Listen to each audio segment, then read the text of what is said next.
Hello and welcome to Liberty Law Talk. I'm your host, Richard Reinsch.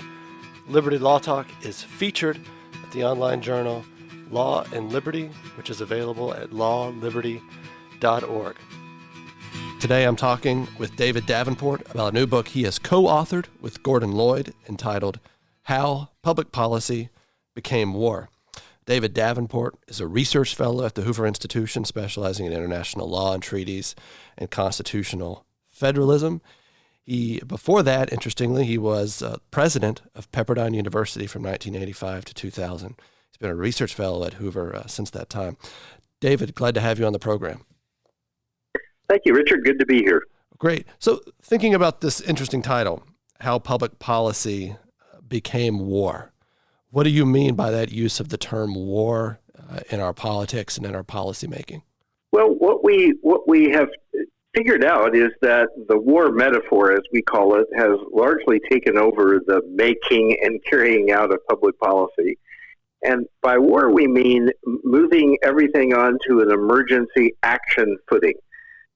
In our view, policy used to be about and should still be about deliberation, but instead it's really become action and winning your policy battles. And literally it became war, especially in the last 30 or 40 years, on domestic issues with wars on poverty, war on crime, war on drugs, war on terror, Jimmy Carter's war on energy consumption. And so literally it has become war. And of course today with the hyper-partisanship and very little getting done in Congress, the war has become almost a daily matter. Talk about that origins of war politics. You discuss it in the book. You root it in there. There's a phrase you quote President Franklin Roosevelt more than once, a brief quote, "Action and action now," is what President Roosevelt said that people demanded of him. So, maybe talk about, you guys have an idea, you and your co-author, of it being rooted in New Deal policymaking and right after the 1932 election. Yes, Gordon and I have done now 3 books together, and they all seem to have their origin in the New Deal, which we described in our first book as America's French Revolution that really changed everything. And one of the things that was clearly changed was forecast, I think, by FDR in his first inaugural speech, which everybody remembers for, nothing to fear but fear itself. But we think the phrase that most predicted what Roosevelt would do was he said, the American people demand, quote, action and action now. And as you go back and read about the New Deal, even some of his key advisors acknowledged that Roosevelt didn't have a lot of strong policy opinions about how this or that would be carried out, but he wanted something done. He described it as bold experimentation. And so we see Roosevelt as really moving the presidency into an action arm, very much an executive power guy, still holds the record for the most executive orders. He would send, rather than Congress drafting their own bills, he would send bills to Congress fully drafted and ready to be passed and implemented. Of course, all the alphabet soup agencies building out the administrative state. That's rather common now. Well, it is. Yeah. And we think that really changed everything, that presidents have built on that since the New Deal. And in fact, one of the reasons they move on to the war and crisis dimension is because it gives them greater power and greater ability to influence events. So thinking about this idea, a war politics versus a deliberatory politics, things that might have prepared the way, and you discuss one of the World War I, and the incredible mobilization domestically to put together an army where one previously did not exist, at least on the scale needed to fight in Europe, the type of domestic social pressure the federal government employed to ensure no dissent or regulate sharply any dissent from the federal government's war aims. Things like that. The 1920s, an attempt to return to normalcy, and then the Great Depression. And you talk about Hoover's presidency, Coolidge's presidency, Warren Harding's, and yet it seems to be there's some connection between what happens in World War I and the way in which we respond to the Great Depression with this politics of war that you and Gordon articulate? How do you see that relationship? Well, we certainly found that, at least rhetorically, Roosevelt very much drew on the sort of mobilization themes that grew out of World War I. Not only mobilization of troops and defense, but mobilization of industry and the American people to confront that sort of crisis. And as you say, even though we had presidents in the 1920s, most notably Harding, again rhetorically at least, that we should return to normalcy. And the stories in Amity Schleye's wonderful book about Coolidge, about how he met with his budget director every week and tried to beat the federal budget back down to pre-war levels. Despite all of those efforts, obviously there had been a large mobilization, a great increase in the role of government during World War I, and I think that became the way that Roosevelt was able to construct his war on the Great Depression and the war politics, the action politics of the New Deal. So that whole idea of mobilization, bringing everybody together, was very much, I think, a model in Roosevelt's mind for how he could move against the Great Depression. And in fact, he said, as he laid out all these plans, and if I can't get all of this done, I'll ask Congress for the one remaining power that I would need, and that is to be given war powers, just as if we were in a war, because we are in a war. And so I think, again, all of that not only was in Roosevelt's mind, but that was in sort of the mind of Congress and the American people. It's time to have that sort of major mobilization again, this time against a major domestic threat. Play around here, playing devil's advocate. A question that came to my mind is Congress, and you talk about this with regard to the Great Depression, but also different moments in our politics over the course of the 20th century up to present day. What does it mean to have a Congress that, apart from what Publius articulates, having self-interest in the institution, pride in the institution and its power, willingly sacrifices its power and gives it to the executive branch, delegates lawmaking, rulemaking authority to the executive branch, or when the executive branch encroaches on its constitutional powers, seemingly does little? How do you see that in this war metaphor? Well, one of the reasons we think presidents are so eager to engage in war, even in the domestic arena, is that it does give them greater executive power as against the Congress. Again, we see Roosevelt as really starting that. The historian David Kennedy has this wonderful phrase that we pick up on to describe Roosevelt's leadership of Congress during the New Deal as Roosevelt, quote, riding Congress like a skilled jockey. And, even his first bank closure matter, whereas Congress normally drafted its own bills and had its own hearings and so forth, Roosevelt sends the bill over in the morning, and it's kind of reminiscent of some of our hurry-up bills today, where bills are held in secret and sort of sprung on the Congress. Very few people had even seen the bill, and it was passed that afternoon, and so Congress really ceded, we think, to the president the power of legislator in chief, and so that was again something that future presidents have built on, and certainly today, that's very common. That the president, you often hear Mitch McConnell say, for example, "Well, we're going to wait to see what the president says about that." Yeah, and so we view that as sort of the beginning of making the president not only the chief executive but also the legislator in chief, and we're very sympathetic to these baseball caps that I've seen around town in Washington, "Make Congress great again," because we do think that's part of the solution, is to rebalance the power between the executive and the legislature. Now, thinking about these moments of legitimate emergency, or at least a sense of emergency, and you don't address this in the book, but it was a question that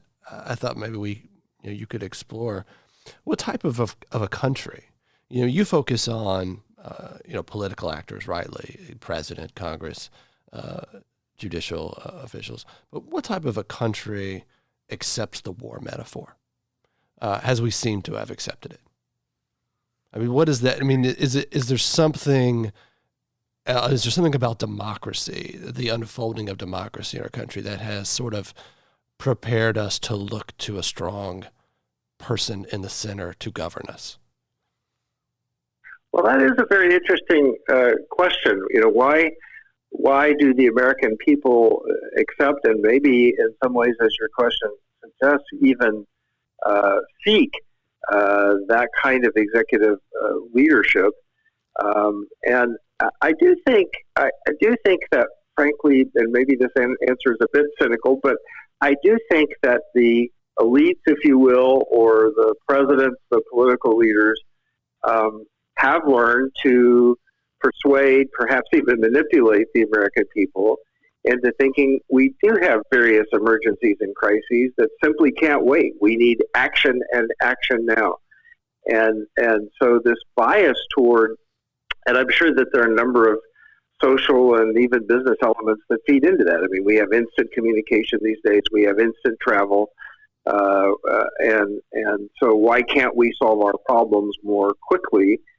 And I think also feeding into this is the notion that politicians have an instinct to, quote, do something, unquote. Even if what they do doesn't necessarily help, isn't even the right thing to do, they think that the American people will be pleased by seeing them do something. And so I think that the American people have either acquiesced in or sent a message to politicians that, hey, we sent you back there to do something. And again, our view is that's really not why we sent people initially to Washington. The notion in the founders' era was that we would send the smart people from the citizenry back there to deliberate over policy. The first line of the Federalist Papers is you're invited to deliberate over a constitution. Well, that wasn't a quick, instant, action sort of process. But as a society, we have become impatient, and we look for action and action now, and we want people to do something. Yeah. So I don't know that we don't certainly make an argument that it's inherent in a democracy. Obviously, we see dictators and strong-armed leaders all over the world these days. So it does seem like, though, that people have greater impatience and want things done now. Yeah, as I was reading your book and thinking about the war metaphor, the politics, and using a politics as the moral equivalent of war, it occurred to me that political scientists have shown fairly conclusively that if you look at liberal democracies during the 20th century, liberal democracies in the West are what I'm familiar with here. The move away from parliamentary or representative bodies having power towards the executive branch is a pretty general trend. It's happened across the board and particularly the last half of the 20th century. And so, as I read your book, and I think about that, it's almost as if we are following a general democratic trend when we move towards the executive, has really wielding all of these powers. And there's, you touch on some of the reasons people have given, various reasons people have given. One of is an incredibly diverse countries of great wealth, of great demands, great appetites, really struggle to find the passive or virtues or a restraint or a patience, and really do want a president to decide things or want an executive official to decide things quickly for them. And as Chris DeMuth has talked about, low restraints on getting information and putting forward arguments and making demands and claims on the government, things that a Congress or representative body really can't handle. It's not equipped, it's not able to handle it.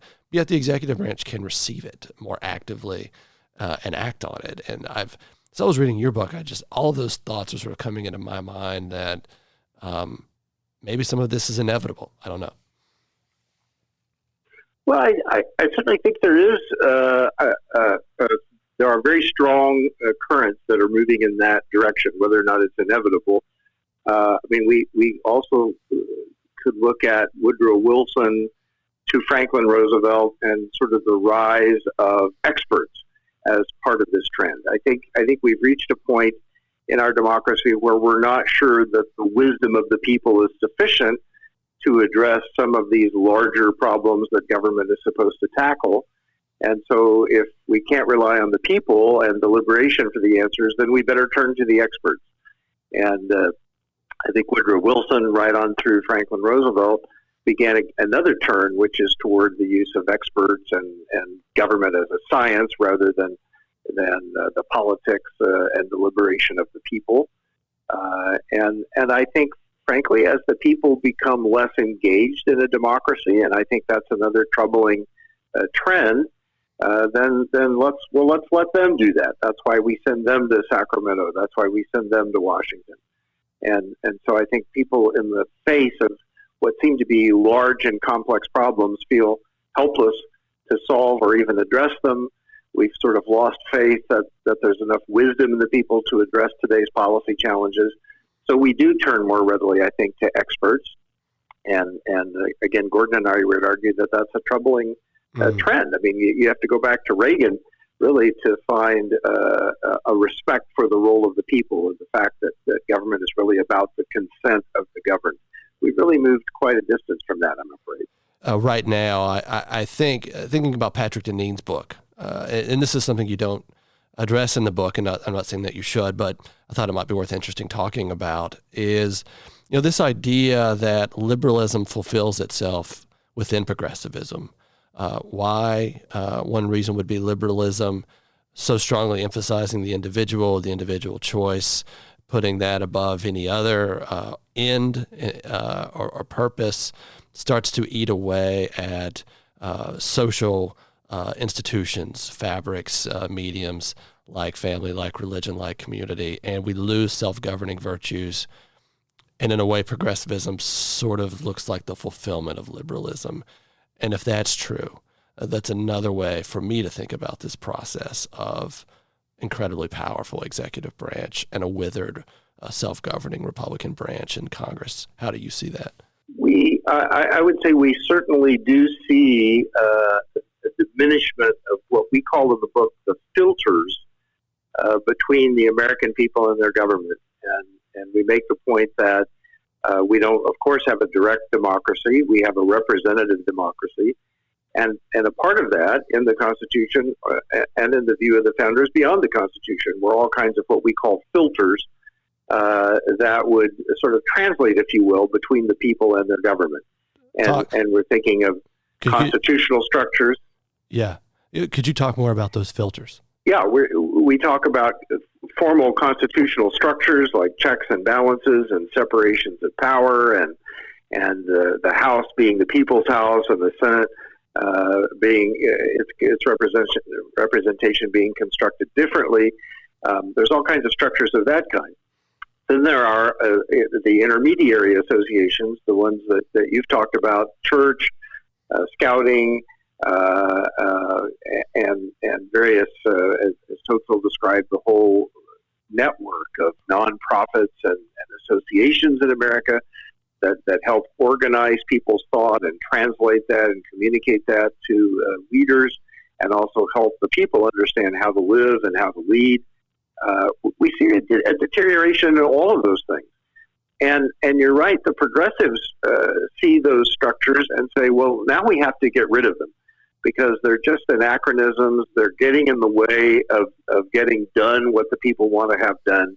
So we need to get rid of the checks and balances, and we need to get rid of the structures that impede our democracy from doing whatever it wants to do. And our view is exactly the opposite, that if it were possible, that what we need to do is to re-energize the filters, to clean the filters, if you will, and to engage people more directly and more fully. So to us, the answer is exactly the opposite of the progressives. It's not to get rid of the filters that remain, it's to strengthen what remains, because that's a vital part of keeping the people in the democracy. It's a vital way to determine the consent of the governed, which in our view is the whole point of government, is to govern through the consent of the people. So Whether those forces are inevitable or not, I think is not a question that we took on in our book, but it certainly has happened and is happening. And in our final chapter, which is the most challenging to figure out what could be done about this, we argue about various ways that we think the filters could be strengthened rather than, as progressives argue, eliminated. I want to ask you, and I want to come back to what could be done here in a minute. As I was reading your book, something that occurred to me, a couple of thoughts, thinking about the last half of the 20th century and realizing that you locate the origin of the war, politics as war argument in 1933 and the energy in the FDR administration. One question that comes to mind is an exceptional period in American life in the 20th century. And in particular, thinking about the Cold War. And of course, we all know about Dwight Eisenhower and this famous observation of the military-industrial complex. The Cold War, a question to you, something I don't think dwell on in the book, but did Americans just sort of accept a war footing in general during this period with regard to the government? Well, Soviets were big, the Soviets were scary. We had to be able to address them national security-wise, but also you can see how that might follow in a domestic setting. And then also just, something I think about, and I think this is brought out really well in some TV shows recently on this period, in this 1950s, 1960s, the profusion of wealth, the explosion of wealth in this country. But I think leading people to believe, perhaps optimistically, that a lot could be done by the government with all of these resources. So, yes, we do follow the argument, and there is a very interesting academic argument about whether presidents who have waged major international wars have in turn been able to apply those warlike powers into domestic policy. Yeah.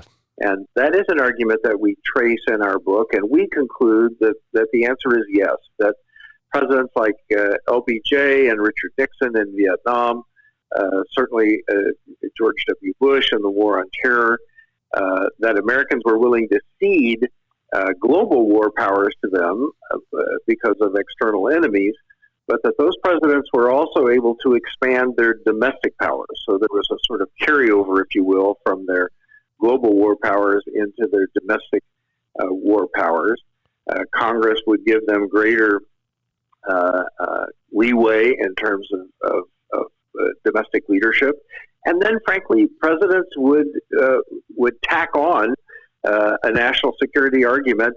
For example, Obama tried to talk in terms of a war and an emergency about an oil spill, and he said, "Well, this is a national security problem," and certainly the war on drugs was given some national security arguments. So I would say presidents even use that sort of rhetoric to expand their power domestically by making the national security argument. So I think you're quite right that first the Cold War, and then I would say following right on its heels, the global war on terror has really altered presidential power and has flowed over into the domestic arena.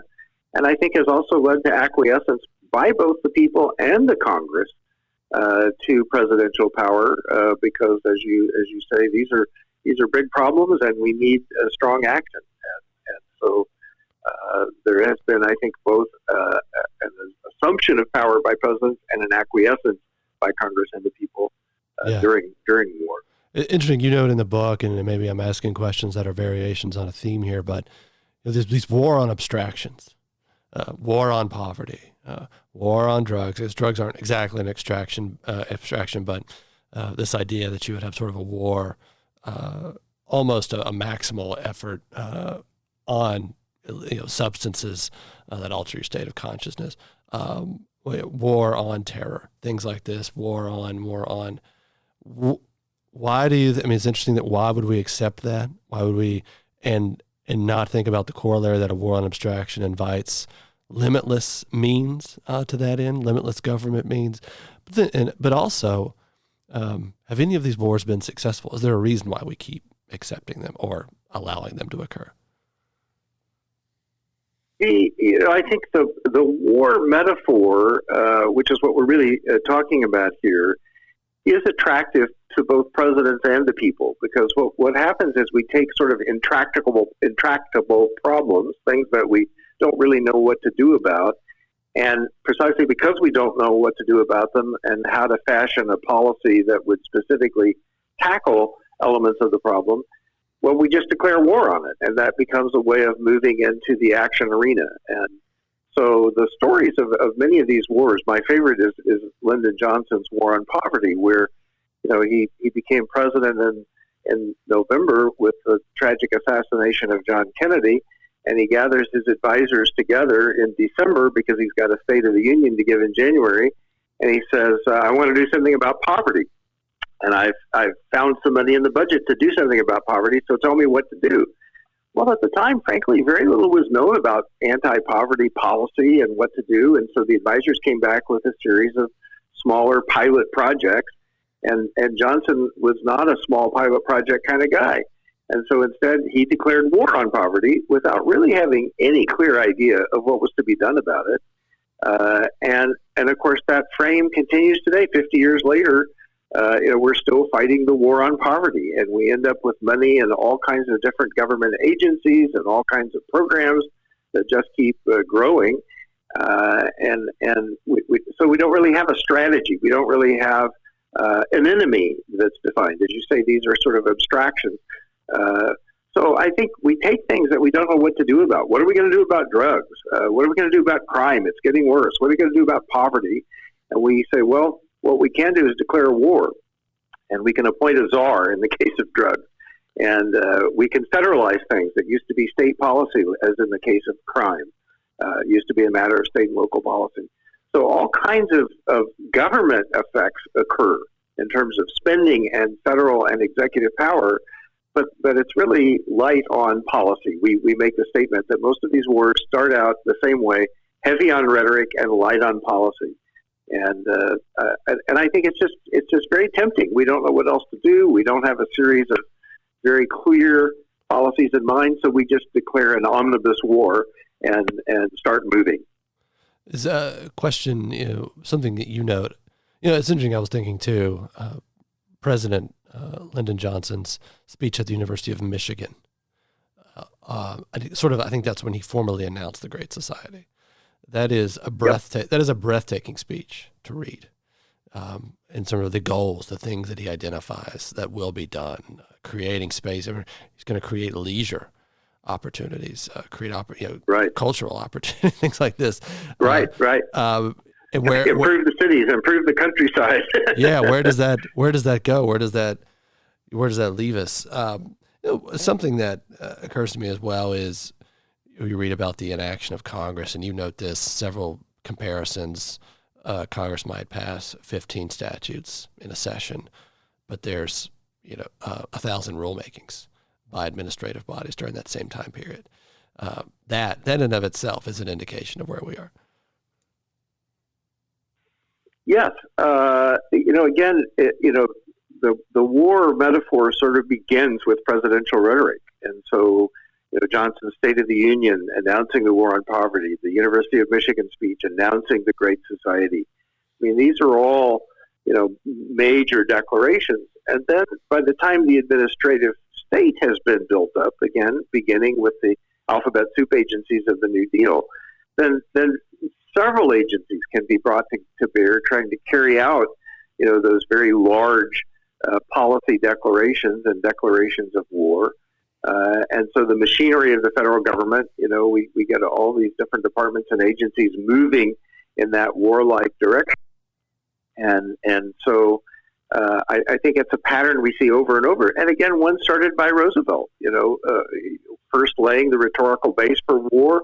Roosevelt constantly used the war terms in describing the tackling of the Great Depression, followed by federal agency action and turning to Congress really only to get approval for money to fight the war, not any policy debate really.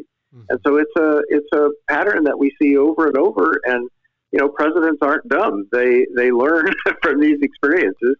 And so Carter will try to have a war on energy consumption, and then Obama will talk about war in terms of an oil spill, and Bush will start his war on terror that, Obama says, I'm going to stop, but continues. And so presidents learn from this experience, and it's really become the paradigm, the model for how presidents can take over domestic policy and get things done. It's interesting, thinking about the in the news, and we've been laughing about it, or at least people like me have been laughing about it, the Green New Deal, and right. this sort of action item sheet or summary of the legislation that emerged online, and one of the which perfectly exemplifies the war metaphor in the sense of climate change is such an impending disaster. Some have said within 12 years, we have to do everything. And one of the everythings we have to do is, as I read, it was slowly eliminate cattle because their flatulence is inviting global warming. So it's truly, they may not realize it, but are really fulfilling your thesis and fulfilling the politics of the 20th century. Now, of course, it stands out. There was a recorded vote on the Green New Deal, and apparently, I think most did not vote in favor of it. Although every Democratic presidential candidate is on record as supporting it. But thinking, So I guess each president picks from their particular perspective the war that they want to prosecute. Thinking about that, and this question too of what would make Congress deliberate again. I mean, there are no shortage of efforts, as you know, going on right now by very smart people, very smart institutions, trying to start this discussion. The Federalist Society has the Article 1 initiative. There's the R Street Institute and their scholars. There's constant panels. The Regulatory Center at the Scalia Law School just had a conference on this. There's no shortage of people writing and thinking about this. And it seems, from what I can tell, other than Senator Mike Lee, very few are interested in this dialogue who are actually inside the institution, which is somewhat discouraging. Yes. In fact, as part of this, the preparation of this book, I went back to Washington and spent a few days moving around town, meeting with some of the various people you just talked about, so that, we sometimes say that working out in California, we have the advantage of being outside the Beltway, but we were aware that if we're getting into an issue like making Congress great again, we need to understand what's happening inside the Beltway as well. So I did meet with a lot of these people, and to be honest, I came away thinking, although we need a lot of the small reforms, I call them small, I guess to Congress they would be big. They feel like insider baseball in a lot of ways. And yes, probably we need them, and probably they would help. But it's probably going to take some larger statesmen, if you will, in order to return, to make Congress great again. And I know John McCain has sort of a mixed reputation since he called himself a maverick. But when McCain flew back to Washington with his cancer, and everybody was waiting for him to cast the decisive vote on Obamacare, what he chose to stand on was the need to make Congress great again, not necessarily to stand on the Obamacare question. But he said, we need to be working this through in normal congressional processes. We need to have people from both parties sitting down working through solutions. We need to be hearing from governors. And I thought, wow, that's really what we're talking about in our book. And probably it's going to take more work at the statesman level, if you will. And I guess I would add, the second point we make besides making Congress great again is we also have to make Congress deliberative again. Just increasing the power of Congress is not enough, we don't think, unless Congress learns how to deliberate again. The U.S. Senate has often been called the world's greatest deliberative body, but they hardly deliberate anymore. There aren't that many bills that are even coming to Congress if the president can do it by executive order. There are not many debates and amendments and so forth. The committee chairs have lost their power and given them over to what are effectively party leaders as House and Senate majority and minority leaders. So the whole process of deliberation needs to be reconstructed in Washington. And that's where I think some of these smaller reform efforts could be effective. Not so much on making Congress great again, which I think is going to take some statesmanship and leadership, but I think making Congress deliberative again is where some of these smaller reform efforts could have real impact. A couple of thoughts.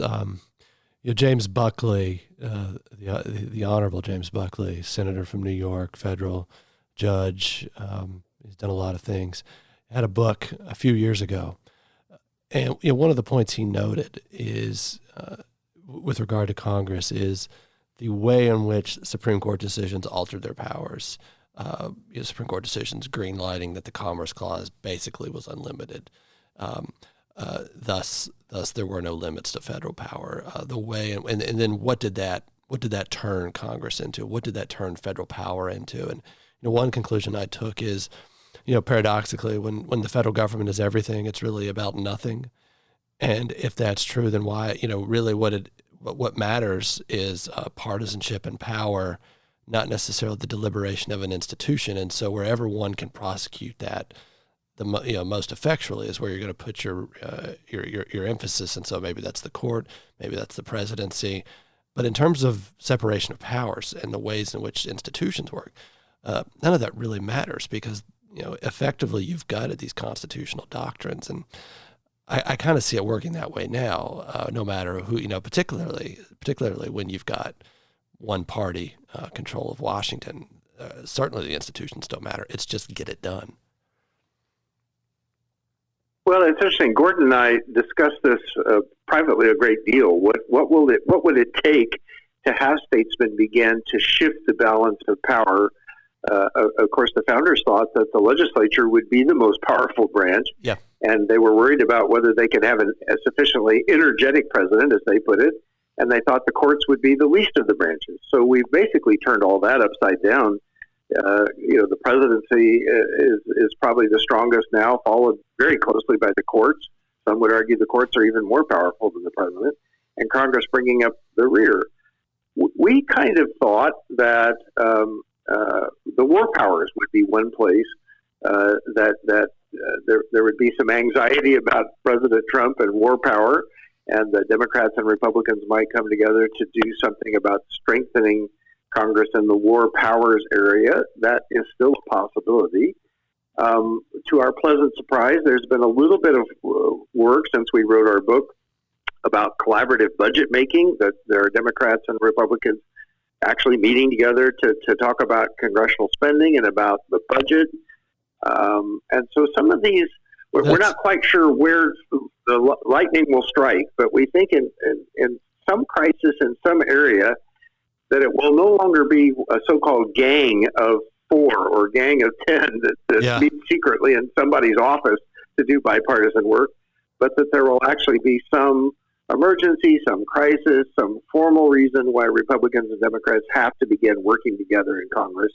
And that's the spark from which perhaps some of that reform can grow. Well, I think it seems to me as well, and you've heard, I think you quote a congressman in your book, members of the institution, members of the House and the Senate, talking about the sort of dismal nature of life in those institutions now. And, this idea, which you also touch on in the book, of complete or, near lack of deliberation, discussion, debate on an item. It's just sort of like it's 4th and 1 and we're going to push it over the goal line. And so a vote is held and you try and corral as many of your troops as can. And it makes the speaker incredibly significant, the majority leader incredibly significant, but the committee's less so. And it seems to me that's something worth thinking about is when did the committees stop becoming of any real significance and moment in congressional deliberations? That seems something that we should think about as well. But also, it seems too, it's this notion, if you continue to legislate away or delegate away or grant away your power and authority, you become irrelevant. And when you become irrelevant, you sort of become this object of contempt. And so Congress's approval ratings are somewhere between the Kardashians and cancer. It seems to be a certain point you've got to get tired of that, and you've got to want to recover, manfully so, aggressively so, what your birthright is, what the Constitution gives you, which is actually makes you, first among equals in the federal branches of government. Yeah, we agree that one significant step that seems achievable to us would be to restore the power of committee chairs in Congress and therefore of the committees. We all remember a day when chairs of powerful House and Senate committees were some of the real power brokers in Washington. And we only touch on this story. It's a story for full book treatment for sure, of how power moved away from committees and committee chairs toward majority and minority leaders who are essentially party leaders. And therefore, it becomes not a question of bipartisan work on a committee to get a bill that majority of people can support, but it becomes simply a political vote counting exercise. So whatever party's in power, in this case the Republicans in the Senate or the Democrats in the House, their meetings are in their own caucuses, and their own party leaders help them decide what should be done. And they wait until they have the votes within their party to pass things on a party line vote. We refer to a study in the book that shows how party line voting has increased over the last 40 or 50 years. And then they spring it almost in secret, not giving people time to read it, digest it, debate it, certainly not amend it. And it either gets an up or down vote. And so, yes, we're not suggesting it would be easy, but it does seem achievable to strengthen the power of committees and committee chairs. And again, a few statesmen would have to stand up and say, I'm sorry, we're not going to vote on this until there has been a real debate and an opportunity for amendments and for serious deliberation, and until we see some bipartisan support. Now, nobody wants to do that because they all want to win now. They want to win the war. But as you say, we continue to be optimistic that some event, some fear, some concern is going to cause the modeling of some different behavior in Washington, and hopefully, voters themselves would begin to see this problem. That's one reason we write books like this, and would elect people and not punish them for deliberating with members of the other party. But instead would reward that sort of behavior. Yeah, so what I hear, and I've never worked in Congress, but I talk to people who have and who observe the institution. But thinking about this committee system, I suppose people have to start eating lunch together first. So what I'm told, that doesn't really happen now across party lines. No, I as a university president, you referenced that role earlier. Even though we were a private university, we had to do a fair amount of business in Sacramento, the state capital. And in my early days in Sacramento, the way things got done was after work, when they went to bars and went to dinners together, Republicans and Democrats alike. And of course, all of the efforts toward transparency and to avoid secrecy and so forth have made that all but impossible now. And so the ability to sit down and talk is going to have to be facilitated somewhere. And as you say, that's all but disappeared now. Do you think, I know you're president of Pepperdine University, the Hoover Institution, thoughts from you on where sort of right or center philanthropy should do or should go in trying to make Congress both great and deliberative again? Do you like to? I assume you're favorable towards the current efforts. You're a part of them, but things you want to see happen in the future. Any thoughts on that?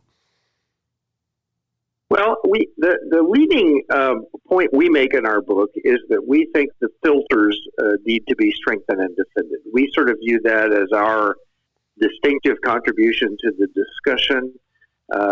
That strengthening, civic associations, that strengthening checks and balances and separations of power, things that are now thought of as a bit anachronistic, in fact, are vital to the future. So that's kind of our starting point for solving the problem. And then we look, in Washington and make several suggestions, including making the committees and the committee chairs stronger, having greater statesmanship, valuing, again, things like moderation and deliberation that, have all but disappeared in the warlike and winning rhetoric there. And then also we look at the people and we say we need a lot better civic education. We have a section about that, and a lot better civic engagement. So unfortunately, these are not short reform, three steps to a successful elimination of the war metaphor. But these are this is a long campaign, I think, to try to manage, we call it the war metaphor, and to try to have alternatives to the war metaphor as ways to getting things done. So we don't really see a three-step reform package that we think is going to solve all this, but we see multiple steps that could be taken in all three of those areas: filters, Washington, and among the people. David, thank you. I think that's a fitting way to end. We've been talking with the co-author, David Davenport, along with Gordon Lloyd, about their new book, How Public Policy Became War. Thank you. Thank you, Richard. This is Richard Reinsch. You've been listening to another episode of Liberty Law Talk, available at lawliberty.org.